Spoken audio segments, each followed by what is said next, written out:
Olá pessoal, sejam bem-vindos às notícias da semana e como havíamos prometido, Operação Vendilhões, nós estamos falando da Associação dos Filhos do Divino Pai Eterno, Trindade, Goiás. Uma operação que envolve GAECO, Ministério Público, juíza especializada sobre crimes tributários e lavagem de dinheiro, envolve também secretário de Segurança Pública e particularmente eu acho que envolve muita politicagem no meio. Porque não é caso novo, nós temos vários outros exemplos, e um deles, para que fique bem fácil da gente imaginar, nós estamos falando da Universal do Reino de Deus na Argentina.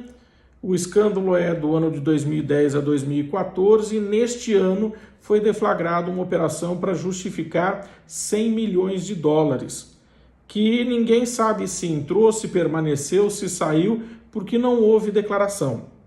E aí, automaticamente, nós falamos, bom, mas a igreja precisa declarar? Simples, vamos pensar no seguinte, ó. Anote aí a base legal para que você possa depois consultar, se quiser. O artigo é 288 do Código Penal, associação criminosa. Os senhores têm a Lei 12.850 de 2013. Essa lei fala sobre organização criminosa, diferença entre elas. Na associação, 3 ou mais pessoas com a finalidade de praticar crimes.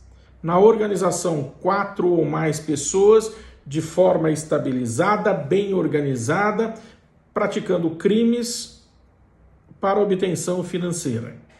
Os senhores têm também aquilo que nós chamamos de crimes tributários, e os crimes tributários, eles são norteados exatamente pela falsa declaração ou ausência de declaração dos valores que acabam entrando. Então, os senhores têm aí a Lei 8137 de 1990. Os senhores têm também a possibilidade aqui de lavagem de dinheiro. A lavagem de dinheiro é exatamente a entrada de capital ilícito que eu simplesmente transformo no meio do caminho em capital lícito. E para isso os senhores têm, obviamente, a lei de número 9613/98. Além disso, os senhores devem olhar o artigo 5º, inciso 6º da Constituição, o direito à crença religiosa. Devem ver também o artigo 5º, 55, que fala sobre o contraditório e ampla defesa. Devem observar o artigo 150 da Constituição, que fala sobre as imunidades para os templos religiosos. E também não devem deixar de lado os artigos 563 e 564 do Código de Processo Penal, quando fala das nulidades relativas ao processo e procedimento. O espetáculo, sem dúvida nenhuma, foi montado. Que o padre tenha adquirido mansões, que o padre tenha adquirido fazendas, gado, postos, televisão, rádio e outros bens e serviços, me parece que é inegável. Segundo ele, tudo isso foi feito para que ele pudesse levantar dinheiro para a construção do templo orçado hoje em 1 bilhão e 400 milhões de reais. E até aí, eu lembro aqui que eu não estou para acusar ou defender absolutamente ninguém, é só para trazer aos senhores a perspectiva do direito. Até aí, problema nenhum, a intenção é muito boa. Acontece que a isenção que existe para isso, prevista lá no artigo 150 da Constituição, é sobre impostos governamentais. E quando nós falamos de impostos governamentais, nós estamos falando, por exemplo, do imposto de renda. Eu falo do IPTU, eu falo do COFINS, do ICMS, do ITCMD. Esses têm isenção. Agora, obviamente que esse dinheiro tem que entrar através do dízimo ou de uma doação que eu posso acessar o computador aqui agora, colocar meu nome, CPF, meu endereço, a quantia e a igreja que eu quero e faço uma doação online. Aquela que alguém chegou, colocou um saco na entrada, saco de dinheiro na entrada da igreja, a igreja foi lá, observou, deu entrada na doação, destinação, entrada, saída e permanência, perfeitamente possível. Só que essas doações, elas só podem estar relacionadas a 3 situações. Construção do templo, reforma do templo e manutenção.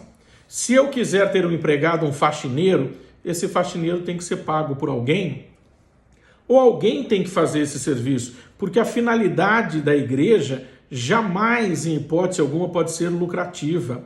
Ela tem finalidade social de amparo aos necessitados. E, portanto, eu não posso, em hipótese alguma, pegar o dízimo para pagar um funcionário. Isso eu estou desnaturando a finalidade e por isso eu respondo. Então, quando você pega e fala das igrejas hoje em dia, eu acho que dificilmente alguém vai virar para você e vai falar, olha, as igrejas de hoje deixaram ou não têm caráter empresarial. Todas têm. Todas hoje vão acabar tendo que gerir um aluguel, um telefone, uma água, uma luz, talvez o tal do funcionário que nós falamos, lavanderia, se for o caso.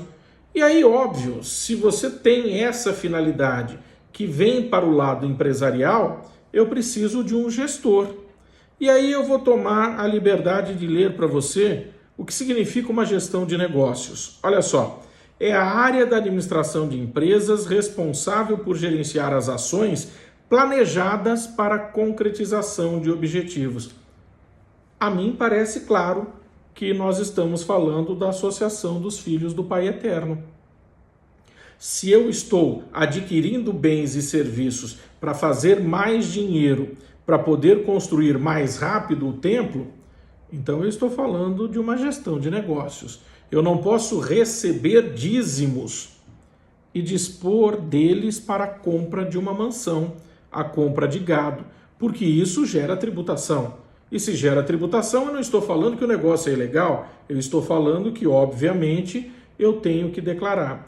Então, se você observar aquela lista de crimes, nós falamos de associação, falamos de organização, falamos de crime tributário, crime de lavagem de dinheiro. Se lavar de dinheiro ou lavagem de dinheiro significa capital ilícito que eu estou recebendo e dispondo, já afastei logo de cara, pelo menos até aqui. Corrupção. Se não tiver um funcionário público facilitando, afastei também. Crimes tributários.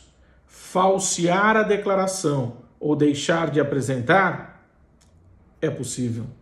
E se for possível, com todas as pessoas que trabalhavam e sabiam do que estava acontecendo, também é possível pensar numa organização criminosa.